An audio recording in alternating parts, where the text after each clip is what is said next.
ပြည်သစ်သမရကသုံးမှုအချိန်ကြာပြီဆိုပြီးတော့ပြောဆိုနေပြီဥရောပကော်မရှင်နာမင်းကြီး Mrs. Von ကတော့ငါတို့ဆွေးနွေးအောင်မယ်တိုင်းရေးတမန်ကြီးစဆွေးနွေးအောင်မယ်ဒါပေမဲ့ငါတို့68ဘီလီယံဘူးတော့ငါတို့ပြန်တုတ်ပြန်မယ် trade bazooka ရဲ့ဟိုကနဦးပေါ့နော်ဒီကနဦးအစအနေနဲ့ဟိုအပြည့်အဝတော့အသုံးအစအနေနဲ့တော့စပြီးတုတ်ပြန်တော့မယ်68ဘီလီယံအားလုံးပဲမင်္ဂလာပါအမှန်မျိုးဝပေါ်မှာကြိုဆိုလိုက်ပါလေနေ့စဉ်တော်ရဲ့တဲ့တဲ့ကိုနားဆင်လိုက်ဖို့ subscribe လေးလုပ်ထားပေးကြပါဦးဗျအဲ့ဒီချက်မှာအဓိကကဘာလဲဆိုတော့သူတို့တုတ်ပြန်မဲ့နိုင်ငံတရုတ်ဖြစ်ဖြစ်အမေရိကန်ဖြစ်ဖြစ်ပေါ့အဲ့ဒီနိုင်ငံရဲ့ကုန်ပစ္စည်းတွေအားလုံးဥရောပဈေးကွက်တစ်ခုလုံးစင်ကန်ဘာကက်ဆိုတဲ့ဥရောပ28နိုင်ငံမှာပိတ်ဆို့လိုက်မှာပြောချင်တာကအဲ့ဒီအမေရိကန်နဲ့ဖြစ်ရင်အမေရိကန်ပစ္စည်းတွေဥရောပမှာပေးမသွင်းတော့ဘူးတော့မဟုတ်ရင်ကုန်သွယ်ကုန်တွေအကြီးကျယ်ကောက်ပြီးဈေးကြီးသွားမယ်ပြီးတော့အမေရိကန်ရဲ့ကုမ္ပဏီတွေအားလုံးကိုပိတ်ဆို့မှာပြီးတော့အစိုးရအနေနဲ့ဒီအမေရိကန်ရဲ့ဒီအစိုးရတင်ဒါတွေပေါ့နော်အစိုးရ public တင်ဒါတွေဒီမှာအမေရိကန်ကုမ္ပဏီတွေအားလုံးကိုပိတ်ဆို့မှာအဲ့တော့လှုပ်ချင်အဖြစ်ဘာဖြစ်မလဲအမေရိကန်နိုင်ငံအကြီးအကျယ်အထိနာမှာအဓိကသူ့ရဲ့ financial market တွေမှာသူ့ရဲ့ trade တွေမှာအမေရိကန်ကုမ္ပဏီတွေလာပြီးဈေးဝယ်တာဒီဘယ်လိုပြောမလဲ software တာတို့ရောင်းတာတို့ငွေကြေးပြောင်းလဲတာအားလုံးလုပ်လို့မရတော့ဘူးအဲ့ဒါအပြင်သူ့ရဲ့ market မှာနော်သူ့ရဲ့ကတော့ဒီ stock exchange တွေမှာအဲ့ဒါအပြင်သူ့ရဲ့အဓိကအရေးကြီးဆုံးဖြစ်တဲ့ဒီ social media platform တွေအဲ့ဒါဖြစ်တဲ့ဒီ Twitter တို့ Facebook တို့ဘယ်သူပေးမသုံးတော့ဘူးပိတ်မှာသို့မဟုတ်လေအခွန်အကြီးကျယ်ပေးရမှာပြီးတော့သူ့ရဲ့ဒီ service လို့ခေါ်တဲ့တခြားလုပ်ငန်းတွေအမေရိကန်ရဲ့ IT ကုမ္ပဏီတွေ tech ကုမ္ပဏီတွေအားလုံးကိုအကြီးအကျယ်အခွန်ပြန်ရိုက်မှာဖြစ်တဲ့အတွက်အဲ့ဒီကုမ္ပဏီတွေအားလုံးဒီအမေရိကန်မှာ stock share တွေပြုတ်ကျပြီးတော့အကြီးအကျယ်အမေရိကန်စီးပွားရေးတစ်ခုလုံးထိခိုက်မယ်အရေးကြီးဆုံးကအမေရိကန်ဘဏ်ကနေပြီးတော့ပတ်စံလိုလို့ပတ်စံရှာနေတယ်ဥရောပဘဏ်တွေရဲ့ stock market တွေမှာဒီဘုံတွေလာရောင်းပြီးတော့အမေရိကန်နိုင်ငံအတွက်ရန်ပုံငွေရှာနေတဲ့အဲ့ဒီအမေရိကန်ဘဏ်ရဲ့ရန်ပုံငွေတစ်ခုလုံးထိခိုက်မှာအဲ့တော့အဲ့လိုဆိုတာအမှန်ကတော့တရုတ်အတွက်လုပ်ထားတာအဲ့တော့အခုအဲ့ဒီအလွန်အမတန်ပြင်းထန်တဲ့ပြန်လဲစီးပွားရေးရပြန်တိုက်ဥမာပြောချင်တာကဗျာအမေရိကန်ဘက်ကဟိုဘယ်လိုပြောမလဲသူလုံနိုင်တဲ့ဒီစီးပွားရေးလေးဟို10ရာခိုင်နှုန်းကောက်မယ်20ရာခိုင်နှုန်းကောက်မယ်နဲ့လာချင်းချောင်းနေတာသူလုံနိုင်ဒီဘက်က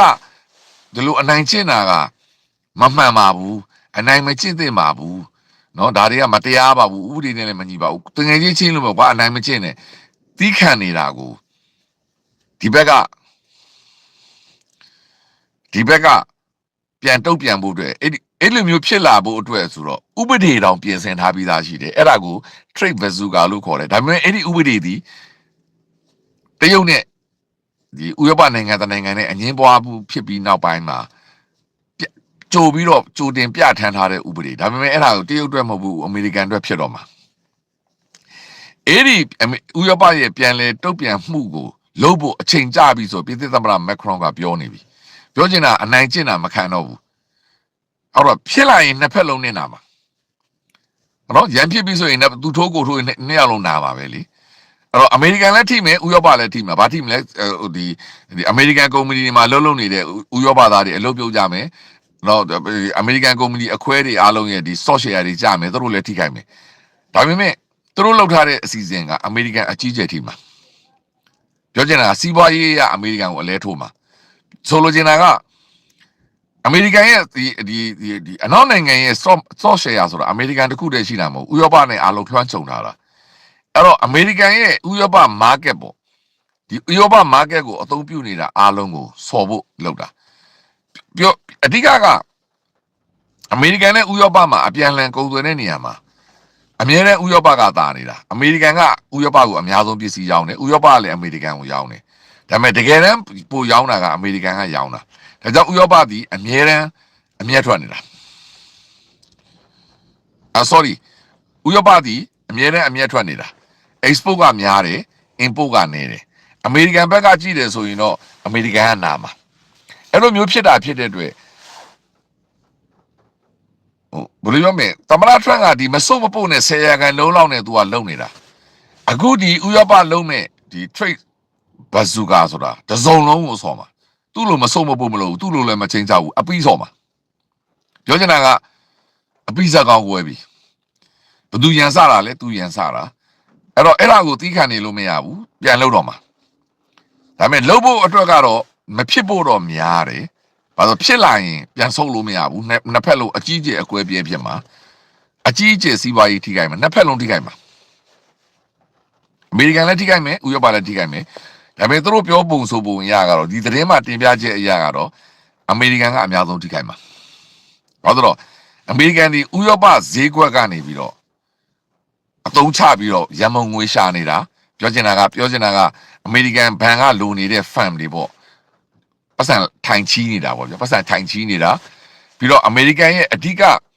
ဤပညာကုမ္ပဏီအားလုံးဒီဥရောပ market ကနေတစ်စင်ကဘာကိုသွားနေတာအဲ့တော့အဲ့ဒါတွေအားလုံးကိုပိတ်ဆို့ပြင်မှာမဟုတ်ရင်လည်းအကြီးကျယ်ခွန်ကောက်မှာ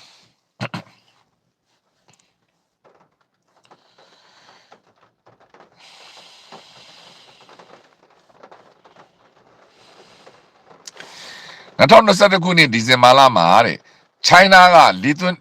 သွနီးယားနိုင်ငံရဲ့ပစ္စည်းတွေကိုတရုတ်နိုင်ငံကိုလာလို့မရဘူးပိတ်ဆို့လိုက်တဲ့အခါမှာအဲ့ဒီဇလန်ကိုစတာတဲ့နော်အဲ့ရနေပြီးတော့အခုသူတို့ပြန်ပြင်ဆင်ထားတာအဲ့ဒီဘဇူကာအိုင်ဒီယာကတဲ့ဥရောပမှာဒီဇင်ဘာလ10ရက်နေ့2022ခုနှစ်မှာ China ကနေပြီးတော့ဒီလီသွေးနီးယားနိုင်ငံရဲ့ပစ္စည်းတွေကိုပိတ်ဆို့မှုကနေစပြီးတော့စတင်စဉ်းစားလာတာတဲ့2023ခုနှစ်မှာတရုတ်လိုနိုင်ငံကိုတုံ့ပြန်ဖို့အတွက်အဲ့ဒီဥပဒေကိုပြဋ္ဌာန်းထားတာတဲ့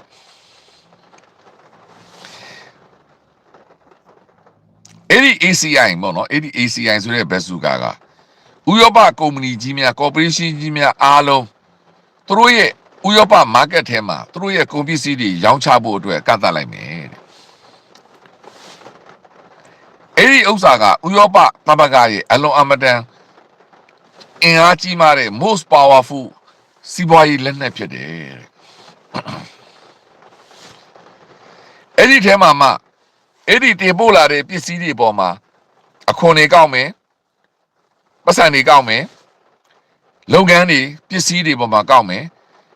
ပြီးတော့အမေရိကန်ရဲ့ဥရောပမှာလုပ်ထားတဲ့ investment တွေအားလုံးကိုလည်းကန့်သတ်မယ်အခွန်တွေကောက်မယ်နောက်ထပ်ဖြစ်နိုင်တာတစ်ခုကအမေရိကန်ကုမ္ပဏီတွေအစိုးရကုမ္ပဏီတွေမှာဒီ contract တင်ဒါလုပ်တဲ့လုပ်ငန်းတွေအားလုံးကိုလည်းအမေရိကန်ကုမ္ပဏီတွေကိုတင်ဒါမပေးဖို့အတွက်ကန့်သတ်မှုတွေလုပ်လာမယ်တဲ့အဲ့ဒီ trade bazooka ကတဲ့အဆင့်တွေအများကြီးပါတယ်တဲ့အဲ့ဒီထဲမှာမှအပြင်းထန်ဆုံးအဆင့်ကတော့အဲ့ဒီကတော့ကုန်းသွဲကုန်းအကြီးအကျယ်ပြန်တတ်မှတ်မယ်ဒီပြောအခွန်အကြီးကျယ်ကောက်မယ်ပြီးတော့ကာဆန်ဂျူတီတွေကိုအကြီးအကျယ်တင်ကောက်ပြင်မယ်ပြောချင်တာကကာဆန်ဂျူတီကိုမတန်တဆပြန်ကောက်ပြင်မယ်တကယ်လို့အမေရိကန်ကိုအဲ့ဒါမျိုးအဲ့ဒီ trade bazooka နဲ့ပြန်တုတ်ပြန်မယ်လို့ဆုံးဖြတ်လိုက်ရင်အမေရိကန်ဥရောပနိုင်ငံများဟာ limit ကန့်သတ်လိုက်မယ်တို့ဒီမို့လုံးဝပိတ်ဆို့လိုက်မယ်ဘာတွေလဲအမေရိကန်ရဲ့ကုန်ပစ္စည်းတွေအမေရိကန်ရဲ့ဝန်ဆောင်မှုလုပ်ငန်းတွေအမေရိကန်ရဲ့ကုမ္ပဏီတွေကိုဥရောပ market တစ်ခုလုံးမှာအလုပ်လုပ်လို့မရအောင်စီးပွားရေးလုပ်လို့မရအောင်ကန့်သတ်တာတွေပိတ်ဆို့တာတွေလုပ်လာလိမ့်မယ်အဲ့ဒီထဲမှာမှဒီ export import တွေအားလုံးရဲ့ကိုဒါတွေအားလုံးကိုကန့်သတ်တာတို့နော်ကိုဒါတွေဘယ်လောက်ကိုဒါကန့်သတ်တာတို့ license တွေကန့်သတ်တာတို့ပါလာလိမ့်မယ် export license တွေပါအမေရိကန်ရဲ့ပတ်သက်တဲ့ license တွေပါအကုန်ကန့်သတ်ပလိုက်မယ်ပိတ်ဆို့လိုက်မယ်ထပ်ပြီးတော့ဖြစ်နိုင်တာက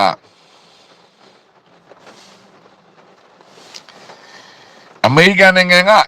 ဥရောပမှာရှိနေတဲ့ financial infrastructure ဥရောပရဲ့ဘဏ္ဍာရေးငွေကြေး market ကိုအသုံးချနေတာကိုပါပိတ်ဆို့လိုက်မှာတဲ့အဲ့ဒီဥရောပရဲ့ဘဏ္ဍာရေးငွေကြေးအဆောက်အုံကတဲ့အမေရိကန်ဘဏ်တွေနဲ့အမေရိကန်ကုမ္ပဏီများက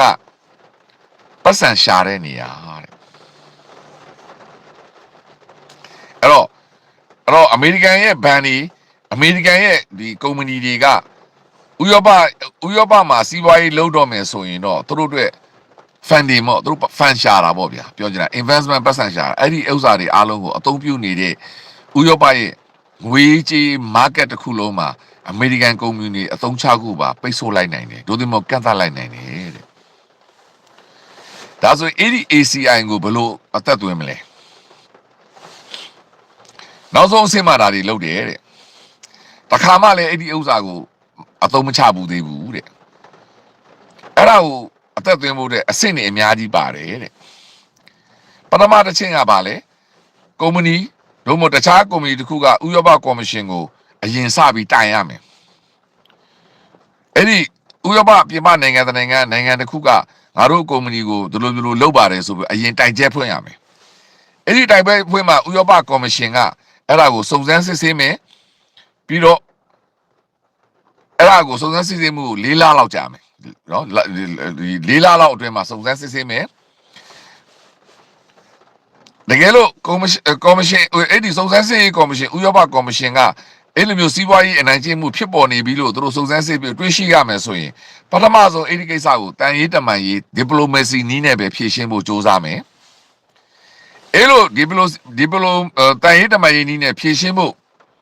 ကြိုးစားတာကိုကြာဆုံးသွားမှသာလေပထမတန်ရေးတမန်ရေးနည်းနဲ့ပဲဆုံးဖြတ်လို့မှမအောင်မြင်မှသာလေအဲ့ဒီကတော့ ACI ဆိုတဲ့ဘဇူကာကိုအသက်သွင်းမှာအဲ့လိုဖြစ်ဖို့အတွက် ACI ကိုအသက်သွင်းဖို့အတွက်ဥရောပ28နိုင်ငံရှိတယ်15နိုင်ငံကသဘောတူရမယ် majority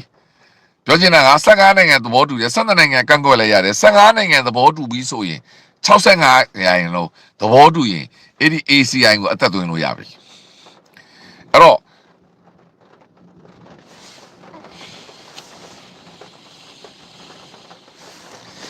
တကယ်လို့ ACI ကိုအသက်သွင်းတော့မယ်လို့ဆုံးဖြတ်ပြီးသွားရင်လေအသက်သွင်းတော့မယ်လို့ဆုံးဖြတ်ရင် तू ကအဲ့ဒီအဖွဲ့ဝင်28နိုင်ငံအဖွဲ့ဝင်တွေကို तू က10ဘတ်2လခွဲ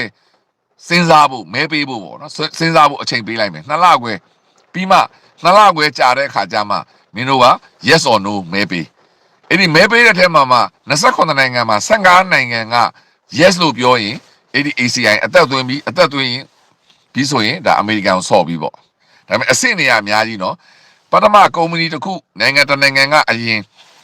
ဥရောပကော်မရှင်ကိုတိုင်ချက်ဖွင့်ရမယ်ငါတို့ကမတရားလုပ်နေပြီးအမေရိကန်ကအဲ့ဒါဆိုကော်မရှင်ကစုံစမ်းစစ်ဆေး၄လကြာမယ်စုံစမ်း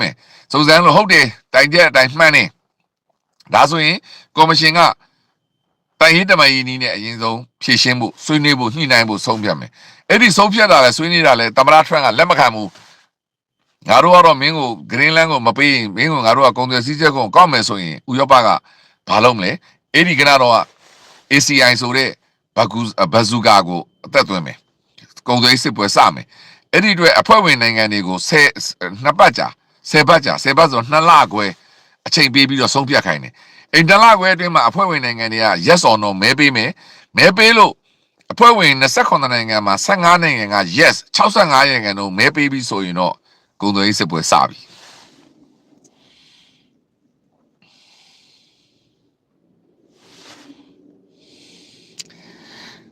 ဒါပေမဲ့ဥရောပသမဂ္ဂအနေနဲ့အရေးကြီးအခြေအနေအရေးပေါ်အခြေအနေဆိုရင်တော့သူတို့မြန်မြန်ဆန်ဆန်ဆုံးဖြတ်တာတွေဖြစ်နိုင်တယ်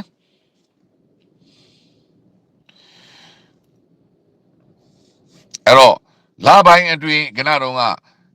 ဆုံးဖြတ်ချက်တွေကြာလာနေတယ်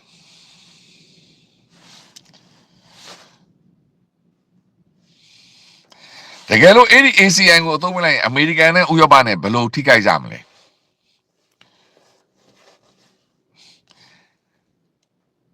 အမေရိကန်ကဥရောပနဲ့ကုန်သွယ်ရင်အမြဲတမ်းခံနေရတယ်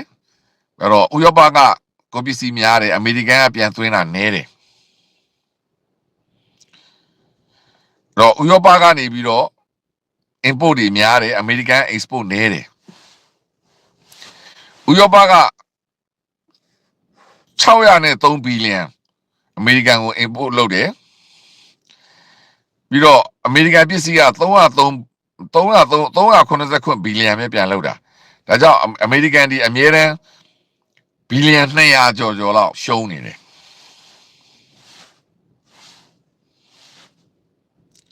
ဒါပေမဲ့အဲ့ဒါကဒီကုန်သွယ်ရေးကုန်ပစ္စည်းတွေဒါပေမဲ့ခဏတော့ကပြောတဲ့ service ဝန်ဆောင်မှုကိစ္စကြတော့အမေရိကန်ကသာတာအမေရိကန်ကဝန်ဆောင်မှုမှာကြတော့100 ဘီလီယံလောက်အမြတ်ထွက်နေတယ်ဘာလို့လဲအမေရိကန်က Facebook တို့ YouTube တို့ကဒီဘက်ကပို့သုံးတာ哦